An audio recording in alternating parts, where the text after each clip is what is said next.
everybody, to another episode of Inside Boxing Weekly on the Grueling Truth Sports Network. I'm your host, Mike Goodpaster. Right now I want to welcome in my co-host, Jeremiah Priesser. How you doing, Jeremiah? I'm always good. Always excited to talk boxing with you guys. Let's get it going. And even more excited to this weekend, your boyfriend, Vasil Lomachenko fight, so we'll get to talk about that. God, I'm so giddy. Also, last but not least, I want to introduce John Einreinhofer. How you doing, John? Mike, great to be here. I've got a lot of action to talk about, so glad we're getting it on. All right, let's go ahead and talk about last night's card. We will start off with Katie Taylor with a third-round stoppage. Jeremiah, Katie Taylor could beat Adrian Broner, couldn't she? No, I don't think there's any chance of that. But Katie Taylor, no. And of course that something like that would never get made, except if it happened in Thailand. Actually, they would do something like that. I've seen a number of instances where they'll throw the best female Thai fighters in with poor male Thai fighters or even good ones, and watch these chicks get the crap beat out of them. But that aside, Katie Taylor looks fantastic. That sounds like a party at Floyd Mayweather's house. It might be. I don't know. I think a lot of whatever's gone on in his mansion hasn't leaked out. But, we'll probably get that in a post-memoir, I don't know, something. But Katie Taylor looks fantastic. If he learns how to write. Yeah, well, no, he'll have a ghostwriter. He'll have somebody do it for him. I mean, he's got enough money for that. Anyways, yeah. Yeah, Katie Taylor looked good. I mean, you've got to credit her. I mean, she had quick hands. She's starting to learn to sit down on her punches a bit better. I mean, it was just a complete mismatch from the get-go, to be honest with you. I felt a bit bad for Yasmin Clarkson because she just took an ass whooping from the sound of the gong. All right, John, I think this, John, if they want to sell women's boxing to people, I think this is technically the best female boxer in the world. Yeah, I think Katie Taylor showed really good skills. I like her skills. My problem is the 2-minute rounds. I've said it before, and it's discriminatory. It's got to go. I don't like commentators, some of them starting to rationalizing it, saying, oh, it forces them to pick up the pace. It's discriminatory. You don't have a different distance for women as opposed to the men. There's no rational basis for it. You shouldn't be having a sport in 2017 like that. So I'm going to keep saying that as long as I keep doing it. And, the lack of opponents. I mean, Katie Taylor obviously has the skills. I agree. She's very skilled, looks good, does a lot of good things in the ring there. But, if you're going to put these fights on, you've got to find credible opponents. I mean, we've seen these mismatches and fights with other women boxers that they're putting these fights on, and it doesn't add much if all we're going to get is constant mismatches. Yeah, but I think the problem is with the lack of depth, you're probably going to get that all the way up through world title fights with her even. I agree. Yeah, I mean, that's where it's at. But I think that if they're going to, maybe. It's got to be built up more because before you're going to get it televised on premium cable and things like that, because the fans get plenty of male mismatches as well, but we speak that we don't want those either, and I'm just against mismatches, whether it's female or male. All right, that brings us to the next fight. We got the heavyweights. John, you were interested in this one. You like Jarrell Big Baby Miller. TKO 7 over Gerald Washington. What was your take on it, John? Miller gave something to the critics where he came in a little too heavy, but I do see those flashes of the old George Foreman in him, even though Miller's only, I think, 29 years old. You see the old George Foreman, as I was saying on our last podcast. You see a little bit of the Vitaly Klitschko. Didn't see as much of a Riddick Bowe in there, but Jarrell Miller's one of the guys I want to see fight. There's maybe a handful of guys out there that there's just something about them that it brings an entertainment value in the ring that you want to see them fight. And I think that Jarrell Miller's one of those guys. Every time I see him fight, I'm thinking, when's this guy going to fight again? I want to see it again. And I thought Gerald Washington came to fight. He doesn't have the amateur background, as we know. and he just gave what he had, but it just was not enough. He could not even hold off Big Baby with his jab, even though Washington has shown a decent jab in some past fights against Eddie Chambers and while he was in there against Deontay Wilder, but he just couldn't hold off Big Baby at all. Big Baby's a physical force coming at you, and I don't agree with some people who are saying, even though you see some things in Big Baby that you might think you can exploit, I'm of the belief that I don't think anybody is anxious to get in there with this guy. I'm not saying that they can't beat him, but I think right up to the top. Every time there's an opponent needed on short notice, his name comes up, and then it quickly goes away. I don't think anybody's looking to get in there with this guy. Well, I don't see the George Foreman comparison. My comparison's more to Tony Tubbs when I watch him. Just looks like a fat guy with some talent that's not willing to put in the work. Jeremiah? Well, what I like about him is he looks like he has a chin. I mean, and not only that, I mean, he's physically strong. I mean, Gerald Washington played football, but Miller looked like he was imposing his physicality on him time and time again. I thought that was one of the more interesting aspects of the fight. But I liked he works pretty hard for a big guy in terms of moving his hands. He lacks a bit in technical prowess, but I thought it was a pretty good performance, and I liked what I saw from him. I mean, a guy that big, that physically imposing, and who can move his hands a bit, I say if he can drop down to 275, 270, get his quickness a little bit better, I think he's a tough outing for a lot of guys. I don't know what his background was, at least in terms of amateur experience, but he does have some nuance issues. I mean, there are some subtle things that he's lacking, but I think he's going to be a top 10 guy. I don't know how the ring's going to rate him after this, but I think Miller's going to be a top 10 guy pretty soon, and I would favor him to beat a number of the guys in 6 through 10. I think he'd be a tough outing for Joseph Parker, a real tough outing for Parker right now. Yeah, I think a lot of guys would, but my only question is he going to get down to 270 pounds? My problem is this, John. If you weigh 300 pounds, that is not optimum physical shape.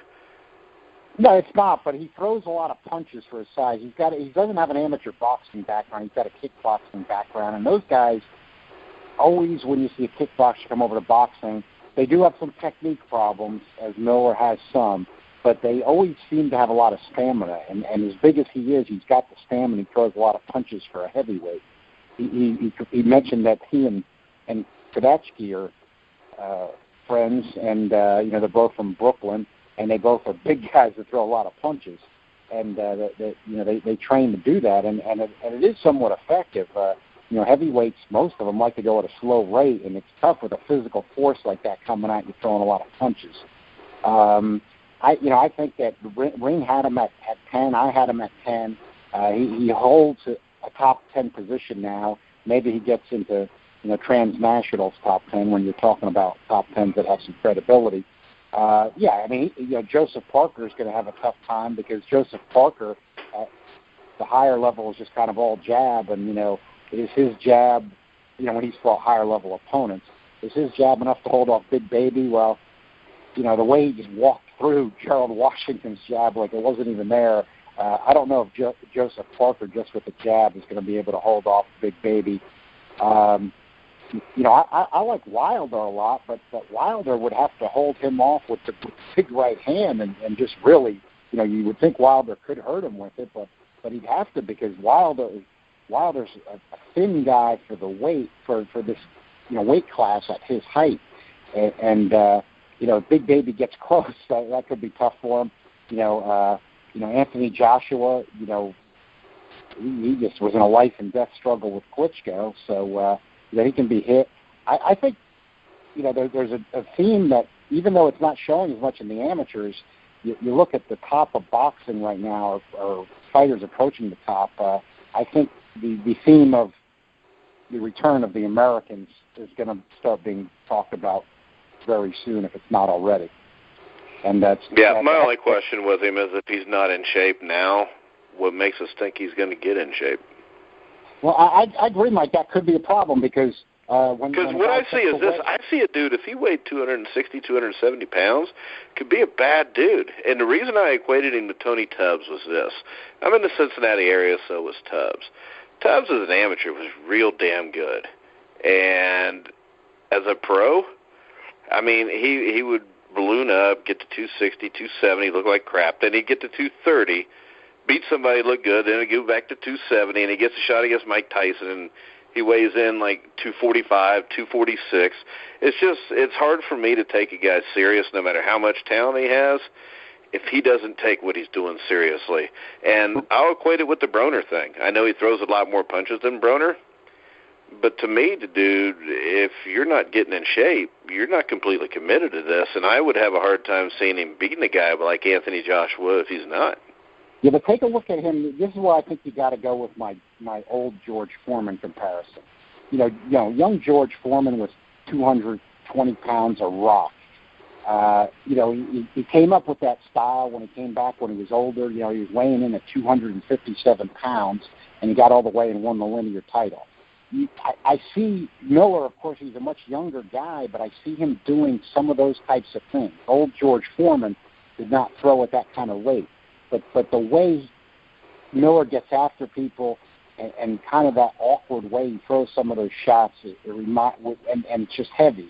It reminds me of old George Foreman with that weight, which I was skeptical of the weight, as almost everybody else was with old George Foreman, and he ended up proving he could do it. But the one problem I see, Mike, that I would agree with you on is, and I think I know where you're coming from there, is that if Miller you don't hit like George Foreman, number one.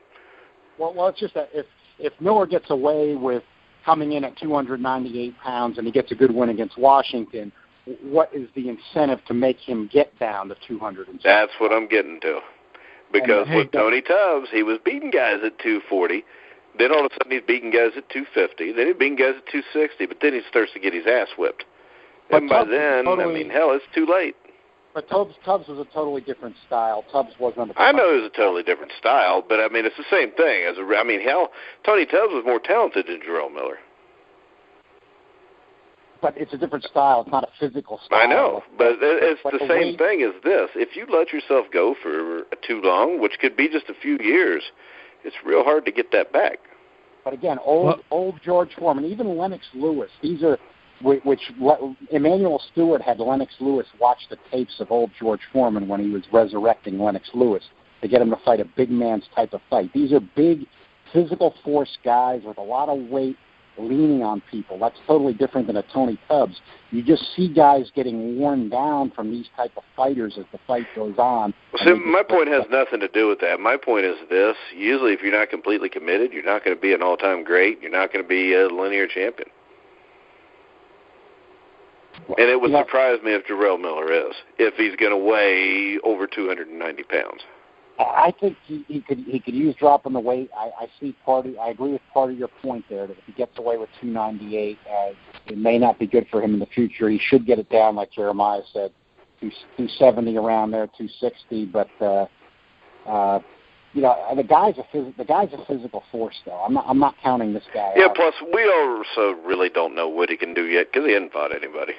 The only problem is there's only about 5 or 6 bodies to fight in the heavyweight division where you can really prove yourself. You know who he should fight? Who I'd like to see him fight is Dominic Brazil. I'd like to see that before, because I don't think Miller's going to get a crack at the title right now. I think it's Dillian White. Dillian White and Dominic Brazil, I think, are real fun fights that can be made right now, and two guys that are technically rated in the ring's top 10. Because my one question with any heavyweight is this: can they take a punch?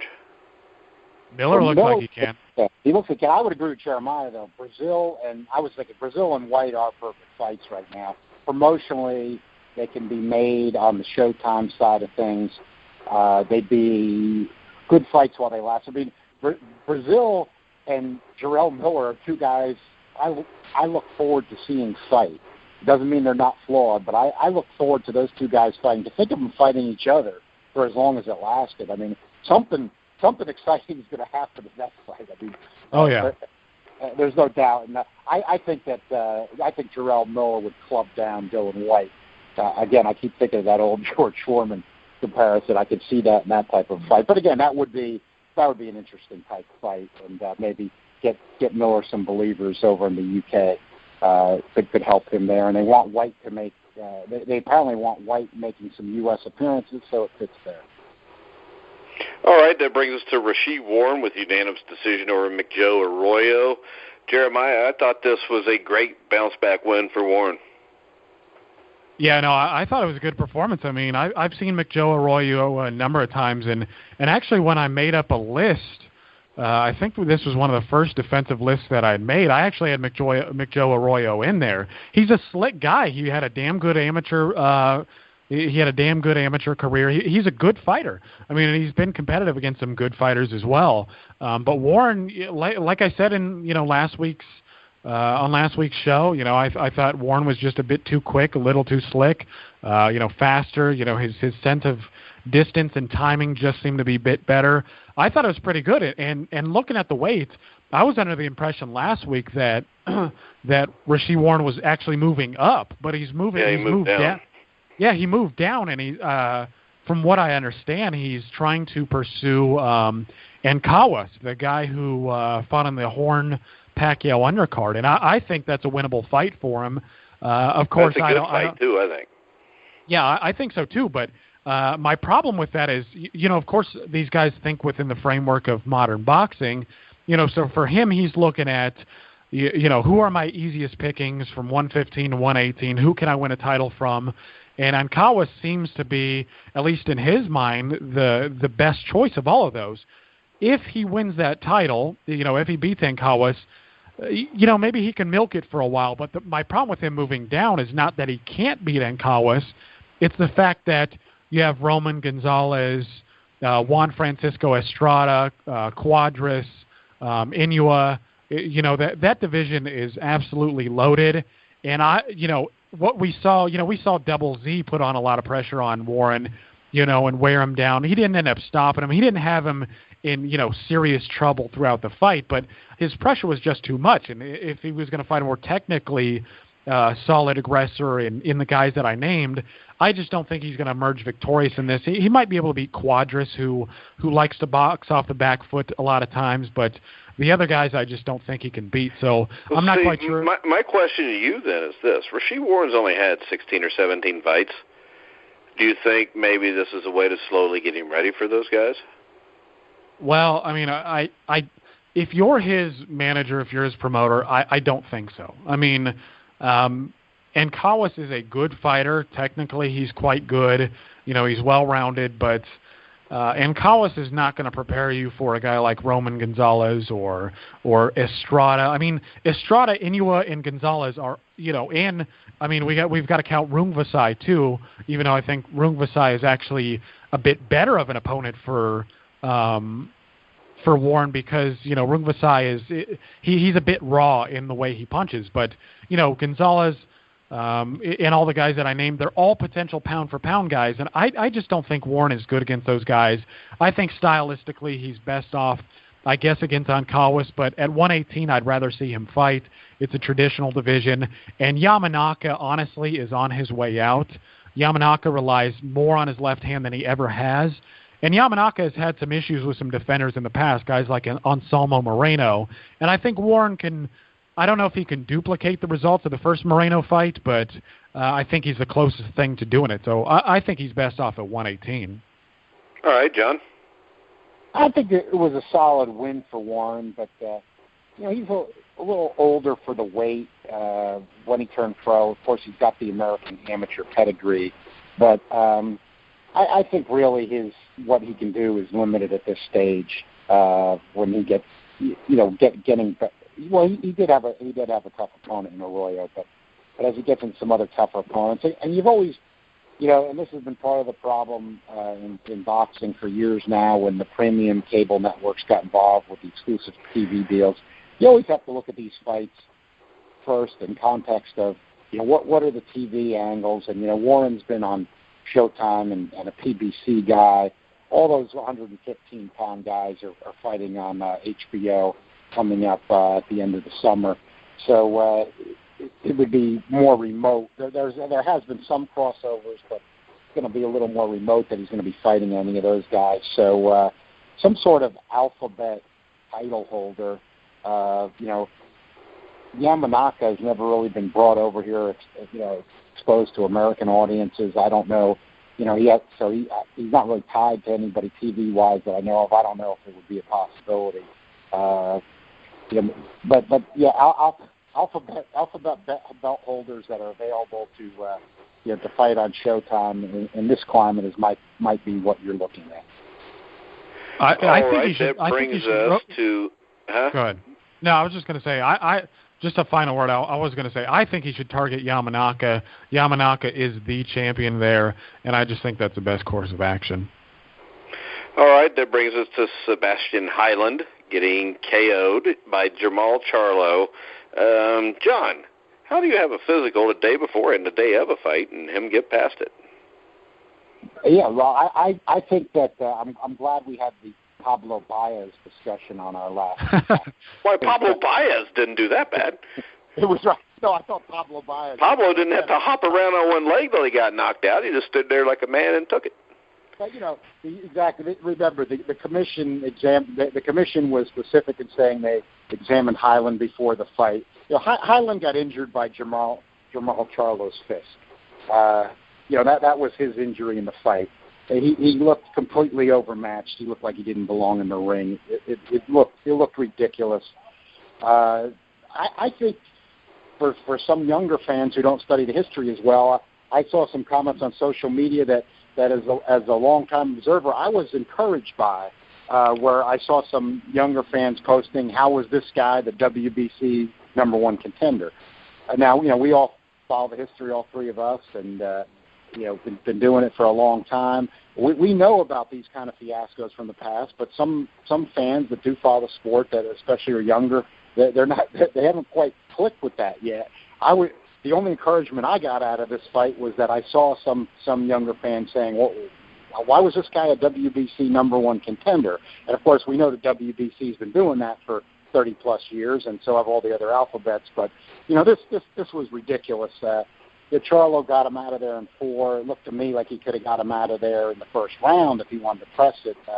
He was on this, and he discussed it after the fight that him and Ronnie Shields were talking about boxing.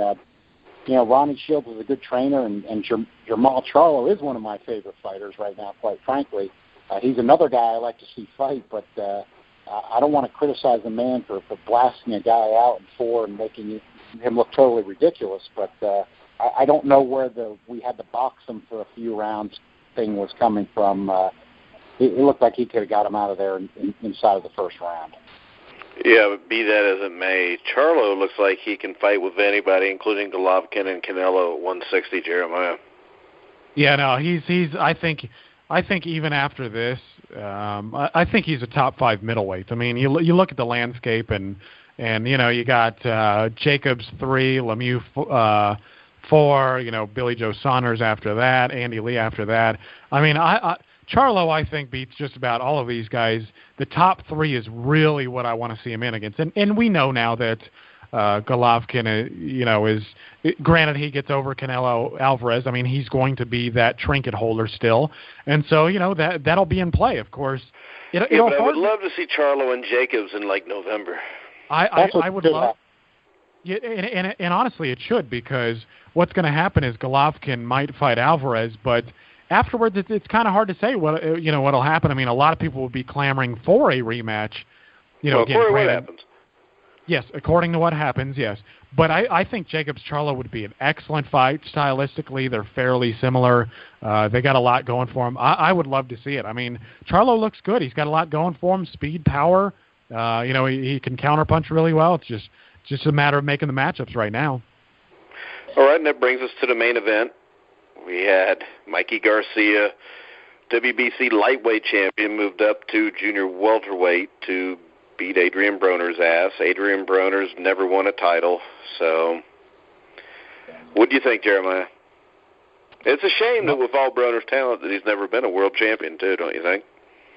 Yeah, I do. I mean, to be honest with you, and I think John agrees, I think we all agree, if Broner had stuck around at 135, necked it out, and just decided to take on the best of the best, because at one point he was rated the top guy at 135, Miguel Vasquez was number 2. I think most of us would agree that had Broner actually taken that fight, if they could have made it, boxing, nothing's really guaranteed, Broner could have been a world champion.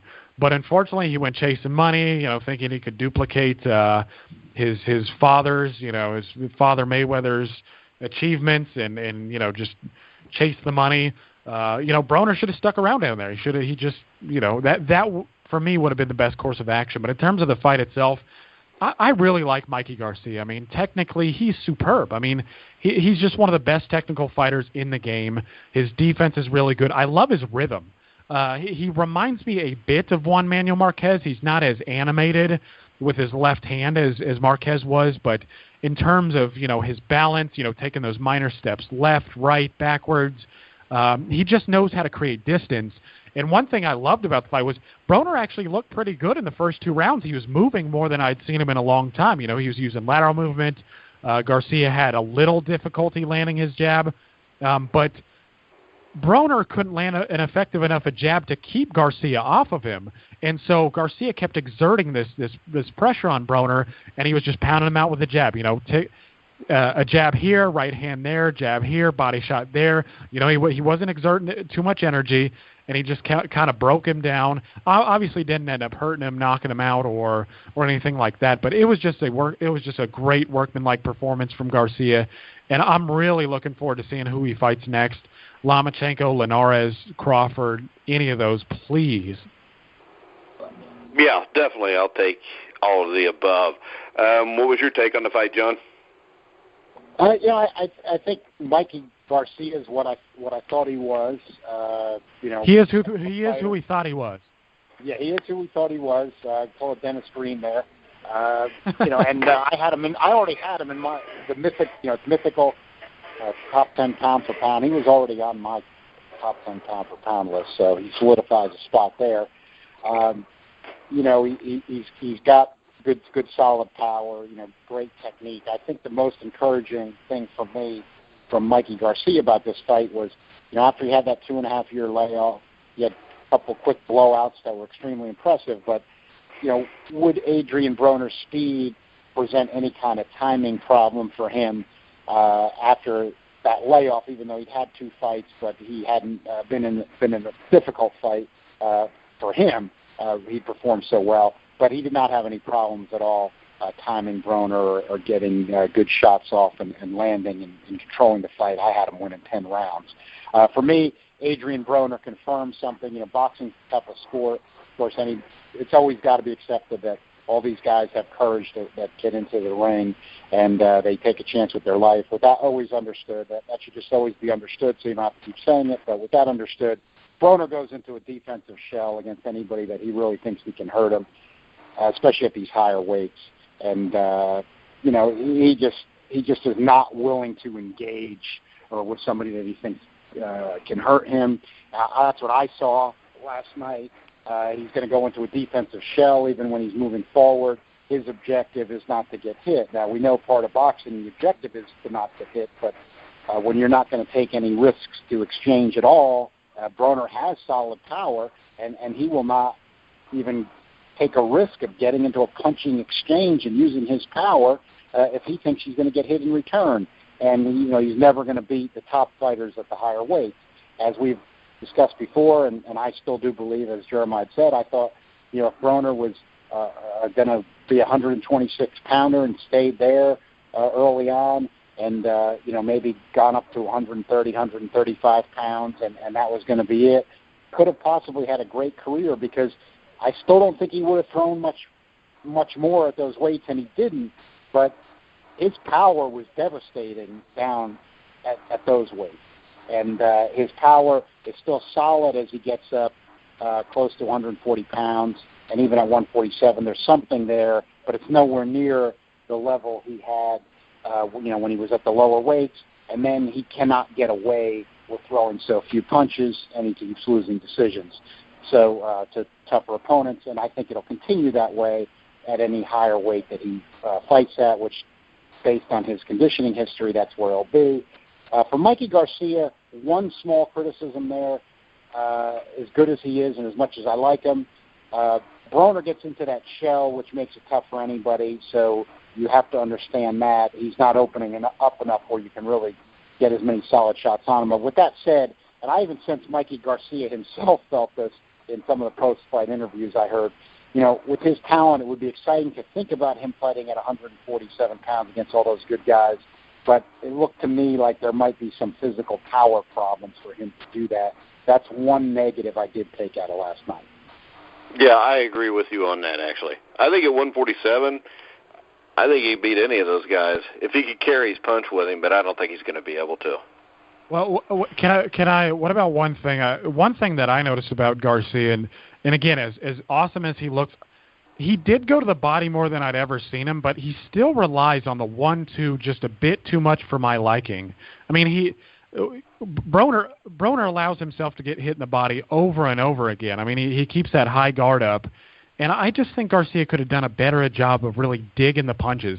I would have loved to have seen him throw a 1-2 and then a 3 downstairs. Again, that's just one criticism that I have. All right, but all in all, great performance by Mikey Garcia. That brings us to the card this weekend. I know Jeremiah is getting excited over there. So yeah. I'm going to ask John first about the Beltran-Vasquez fight.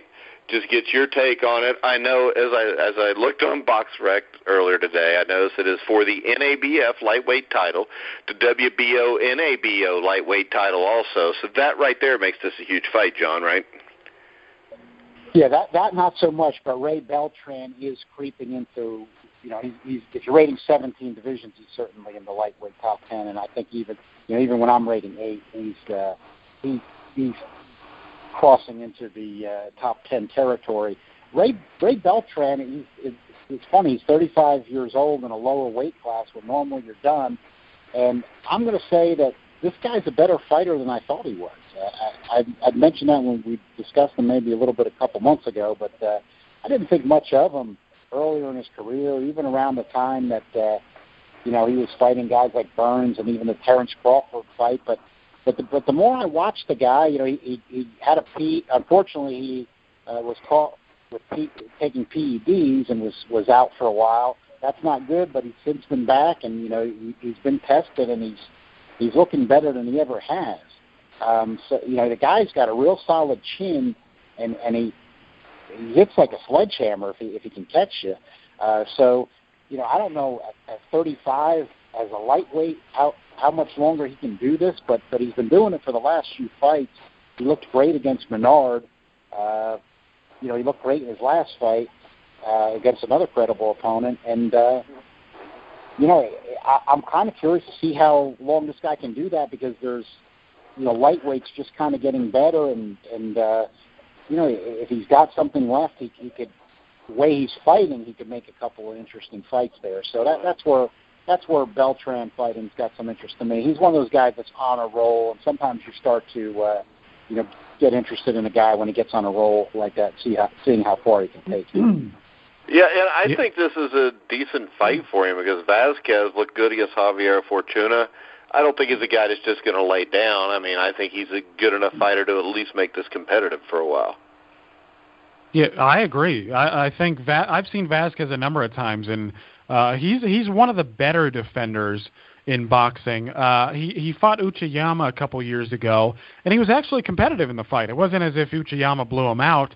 And actually, if you look at the stoppage, I mean, it's been years since I've seen it, but it wasn't a clear-cut stoppage. I mean, Vasquez was hurt, but it looked as if he could go on. Again, it wasn't one of those clear-cut decisions, but Vasquez is he's a good test at this point. I mean, Vasquez is going to present some problems. He's pretty quick, but unfortunately, I don't think he has the power to dent Beltran's chin, deter him. Eventually, Beltran's going to find him, and I think he probably puts Vasquez out. All right, so that brings. Did you have anything else to add there, John? No, I agree. I think Beltran continues this role for another fight, and when the role he's on now, he's knocking people out. So I think he keeps it going for another fight at least. All right, that brings us to Jeremiah. I don't know when you guys are getting married, but we got Vasil Lomachenko defending his title against Miguel Marriaga. Everybody knows about Lomachenko. Dominated Jason Sosa last time out. beating Nicholas Walters. The fight before that, Jeremiah, from just the time or two I've only seen Marriaga one time, and that was against Oscar Valdez, and that was for the featherweight title earlier this year, and he lost that fight. How does he get this fight against Lomachenko on ESPN? I don't really know, to be honest with you. I mean, my guess is that, just from the things that I've seen, my guess is that Marriaga was the best opponent on short notice that they had, because from what I understand, Top Rank was trying to negotiate a rematch with Orlando Salido, but once again it fell through. So what I'm taking from this is that Lomachenko, they want to keep Lomachenko more active, which I think is a really good strategy. I mean, really, Lomachenko should be fighting 4 or 5 times a year if he's going to be fighting guys like Jason Sosa and Miguel Marriaga. It's not that Marriaga isn't a good fighter. He had a spirited effort. Yeah, he went the distance against Walters, too. Yeah, he had a spirited effort against Walters. I mean, if anybody had seen that fight, Walters looked huge in that fight, and Marriaga just looked, the skill level was, there was a gap in that as well, but it was the size that, the size disparity that helped make that fight what it is as well. Walters came in overweight, because didn't they strip Walters of the title, and basically it was just Marriaga fighting for it? Correct. Yep, that is correct. And so again, my thinking is that Marriaga was the best opponent they had on short notice. I mean, and I guess if you're Marriaga, you're going to take that fight. Unfortunately, this is just a complete mismatch. I mean, you look at Marriaga, and he had a nice scrap with Valdez, who a lot of us consider a good featherweight, but Lomachenko is just a notch above. This should be another easy win. My guess is it's going to be a decision.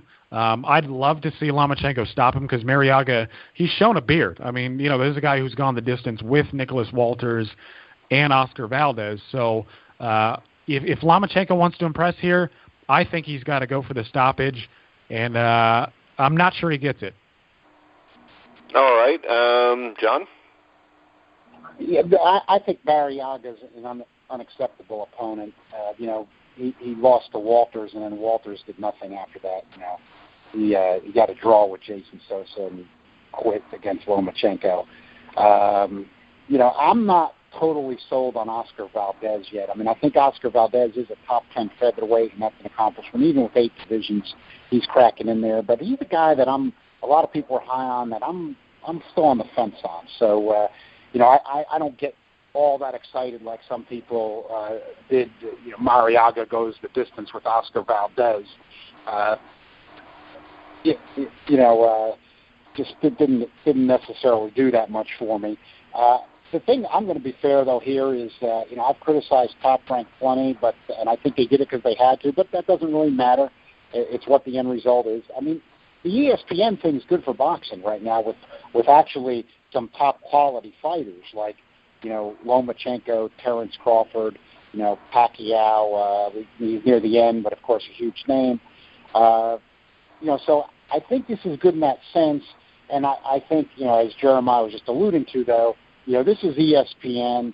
Marriaga's already lost to Walters and Valdez. If you're Lomachenko, you got to get this guy out of it. Talking about that with Jamal Charlo, and he did that with Heiland. You got to take advantage of these kind of opportunities. This is ESPN. The Pacquiao fight got a nice number. Doesn't mean you're going to get that kind of number, but it's a good thing for boxing that Top Rank worked out this ESPN deal with these guys. That part I can still get excited about, even though it's Marriaga. But if you're Lomachenko, then you gotta fight like you're a guy that is a contender for being the best fighter in the world. You can't be dancing around and saying Marriaga is dangerous and this kind of stuff. You got to get this guy out of there. So good exposure still for boxing and Lomachenko if you're not cautious and you use all your talent, all your skills. Show this for the mismatch it is, and get him out of there. Let Beltran and Vasquez maybe be the fight that goes more rounds, but you take care of business and get your guy out of there. All right, so I guess we're going to go ahead and wrap it up for this week, guys. Jeremiah, do you got any closing statements? Any closing statements? Well, I suppose real quickly I'd like to mention the card that was on today. If anybody saw the FS1 card. Oh, yeah, I forgot about that. I was going to bring that up. Go ahead. Yeah, no, it was. I mean, John saw it. There was a lot of nice scraps on there. I mean, I was pretty entertained. I mean, they had Paul Romero versus Adam Lopez. If anybody saw that fight, I think Lopez won a split decision. I thought he won a bit clearer than that, but it was a nice little scrap while it lasted. And then you had the upset with Justin DeLoach and Nathaniel Gallimore, which was a good scrap as well. But Gallimore just, he hung in there tight and caught DeLoach a number of times and knocked him down and ended up stopping him. And then you got Victor Ortiz's return. He actually looked pretty good. I mean, to be honest with you, Victor Ortiz has always looked good in terms of talent. Offensively, he's always been kind of a powerhouse. I mean, he's stocky. He's got good power, good speed, good technique. But, of course, with the mentality, that's always been lacking. He doesn't have the toughness. In my opinion, from what I was hearing, he would like to fight Berto in a third fight or try to get revenge on Luis Collazo. I think those are fine scraps. I wouldn't mind if he fought Brandon Rios or Mike Alvarado. I mean, I don't think Ortiz is going to make a run at the top anymore, but he might as well get some money out of him, get some action out of him. All right, John? Yeah, I was also encouraged by tonight's card, surprisingly. Wasn't expecting much going in, but part of that was because they weren't promoting DeLoach and Gallimore. Apparently they brought Gallimore in on a week's notice, and he'd been training for another fight. But this, to me, was what PBC was doing well for about a year and a half there that they weren't getting credit for.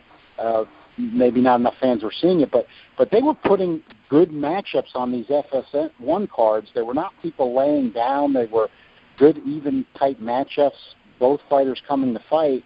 Then it seemed like in 2017, the FS1 cards weren't quite on that level, but tonight's ended up being, it surprised me. The Lopez-Romero fight was interesting. I always like, I think Buddy McGirt does a good job making guys better. He doesn't always get the best guys to work with, but he's got Lopez, and I think Buddy McGirt generally makes people better when he's got them, so that was interesting. And, Gallimore, fighting a streaking Justin DeLoach, who had been fighting spectacularly. He just blew out former top prospect Chris Pearson. He had a couple other devastating knockouts where he looked spectacular. He had come all the way back after having a stoppage loss early in his career. They were rumors of him fighting, Hurd or Lubin, and he gets Gallimore on a week's notice. Gallimore only on a week's notice, but Gallimore had been training for another fight, and Gallimore looked great. Gallimore fights also at 160 pounds, even though he's gone down. He was 152 tonight. He was in tremendous shape. And it's too bad in a way that he's already 29 years old, because I saw him as outing before this, and he looked spectacular two fights in a row now. And DeLoach was really on a roll, just blowing people out.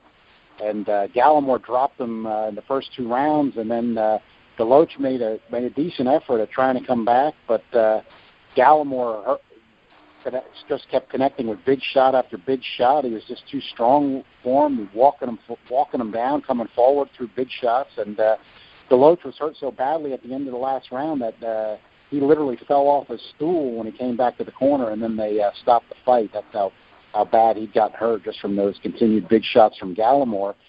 I don't think it's crazy and getting overly excited to say that, Gallimore is a guy that nobody knows, but from what I've seen in his last couple of fights, he could be right with the 160-pound middleweights and make a run at the top 10. I don't think it's getting too crazy. He's tough. He's got a chin, and he's got good power, and that's a dangerous combination. Yeah, and he seemed like a... I'm sorry, I forgot about mentioning Ortiz first in the main event. Yeah, as Jeremiah said, Ortiz, what he showed tonight is he still brings the offense, and Al Heyman's shown a loyalty to fighters. He's going to keep bringing them back, and the one good thing is he's going to bring Ortiz back, that at least if Ortiz is showing that offense and the power, something interesting is probably going to happen in his fight, even if he crumbles after trying to get the other guy out of there. And I usually don't find this when you hear stuff like this, but I thought the same thing. I thought, well, if Berto's going to continue and they fought a third time, at least their fights are entertaining. And he got knocked out by Collazo. Collazo had a big win after Vasquez. If he feels ready to prove he can take Collazo on and change the result, it could be somewhat interesting. Yeah, I just want a quick word. Another guy that fought on the undercard is a guy that I'm not high on him yet because there isn't enough proof in the pudding. But there's a guy on Ringstar Promotions, which is Richard Schaefer's promotional banner, and that's the one who did most of the fights tonight. Is a guy named Amantis Stanionis. Sorry, I don't know if I got that right, but he's a 22-year-old Lithuanian. And Freddie Roach really thinks highly of this guy. And from what I hear, he was sparring Miguel Cotto, in the build-up to Cotto's fight with Kamagai. This Lithuanian welterweight held his own pretty damn good. And Freddie Roach thinks real highly of this guy, so keep an eye on him. All right, guys, so we are done for this week. Make sure you catch myself, Jeremiah, and John next week on Inside Boxing Weekly.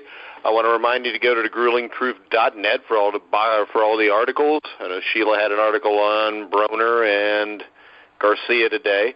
You can check out John Einreinhofer and his original 8, his top 10 for each division, the way it should be instead of the way it is today, where you got a guy like Broner running around telling people he's a 4-division champion. You can check all of our shows out on iHeartRadio, TuneIn, iTunes, Spreaker, Stitcher. Anywhere you find sports podcasts, you'll find The Grueling Truth. Make sure you check out our sponsors, Replenishing Care Technologies, Power Plus Mouth Guards, and Gridiron Mo. So, for John Einreinhofer, Jeremiah Priesser, I'm Mike Goodpaster. You've been listening to The Grueling Truth, where the legends speak.